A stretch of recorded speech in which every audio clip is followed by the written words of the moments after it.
Сайн бацхан уу, энэ өдрийн мэндийг хүргэе. За өнөөдрийн видеонд GLP-1 даавар, жим бүрэлт болон хоолны дуршлын зохицуулалтын талаар хийгдсэн судалгаанууд болон эрүүл хоолтын зөвлөмжүүд дээр үндэслэн болно. Сүүлийн үед Ozempic, Wegovy гэх мэт жин хасах эмүүдийн талаар маш их яригдаж байгаа те. Эдгээр эмүүдийн гол зорилго нь GLP-1 гэдэг дааврын үйлчлэлийг дуурайх юм байна. Гэхдээ та мэдхүү, таны бие өөрөө GLP-1 дааврыг үйлдвэрлэх чадвартай бөгөөд зөв хооллолтоор энэ дааврыг байгалийн аргаар нэмэгдүүлэх боломжтой юм байна. Өнөөдрийн видеогоор бид GLP гэж юу болох, мөн үүнийг идэвхжүүлэхэд хамгийн үр дүнтэй 5 хүнсний талаар ярилцах болно. GLP нь хоол идсний дараа гидсэнд ялгардаг даавар юм байна. Энэ даавар дараах чухал үүргийг гүйцэтгэдэг.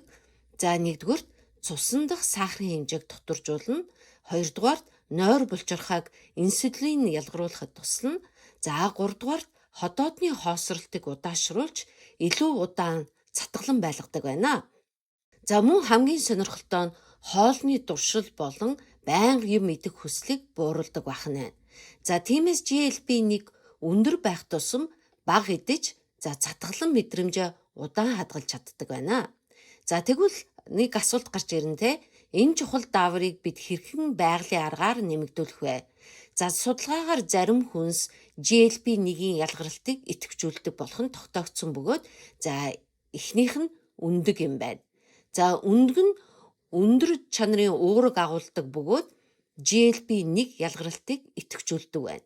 Судалгаагаар өглөө өндөг идсэн хүмүүсийн өсөх мэдрэмж буурч дараагийн хоолндоо бага илчлэг хэрэглэдэг болохыг тогтоосон байна. Мөн өндөг нь тархины үйл ажиллагаа, ой санамжид маш чухал. Өдөрт 2-4 өндөг тогтмол хэрэглэх нь GLP-1-ийг байгалийн аргаар нэмэгдүүлэх энгийн арга юм байна. Хоёр дахь бүлэг хүнс бол эрүүл өөх тос. Үүнд бүүс, писташио, газрын самар болон авокадо ордог байна. Эдгээр хүнс нь эслэг болон ханаагүй тосны хүчлээр баялаг юм байна. Энэ нь хоол боловсруулалтыг удаашруулж GLP-1-ийн ялгаралтыг нэмэгдүүлдэг байна. Өдөрт 1 атгах самар эсвэл хагас авокадо хэрэглэх нь өсөглөн бууруулахад тусалдаг байна. 3 дахь хүнс бол навчит ногоонууд. Бууцаа, салаатны навч, брокколи зэрэг ногоо нь пребиотик эслэгээр баялаг юм байна. Энэ эслэгийг гидсний ашигтай бактериуд задлах үед бутират гэх бодис үүсдэг байна. Бутират нь GLP-1 ялгаралтыг өдөөх хамгийн чухал хүчин зүйлүүдийн нэг юм байна. Тиймээс хоол бүртээ ногоон салаад нэмэх нь жингээ хянахад маш үр дүнтэй юм байна. 4 дахь хүнс бол эсгсэн хүнс юм байна. Тараг, кимчи зэрэг хүнс нь ашигтай бактерийг гидсэнд нэмэгдүүлдэг байна. Сүүлийн үеийн судалгаагаар GLP-1 ялгаруулдаг бактериуд гидсний эрүүл орчинд илүү сайн үрждэг болохыг тогтоосон байна. Өөрөөр хэлбэл таны гидс эрүүл байх тусам таны бие GLP-1-гээ илүү сайн үйлдвэрлэнэ гэсэн үг юм байна. Тиймээс өдөр бүр бага хэмжээний тараг эсвэл кимчи хэрэглэхийг зөвлөсөн байна. 5 дахь хүнс бол бүхэл үрийн бүтээгдэхүүнүүд. Овёс, арва, бор будаа зэрэг нь маш их хэмжээний эслэг агуулдаг байна. Эдгээр хүнс нь цусан дахь сахарыг огцом өсгөхгүйгээр удаан хугацаанд энерги өгдөг байна. Мөн гидсний ашигтай бактериудыг тэжээж GLP-1-ийн ялгаралтыг дэмждэг байна. Өглөөний цайндаа овёс хэрэглэх нь хамгийн хялбар сонголт юм байна.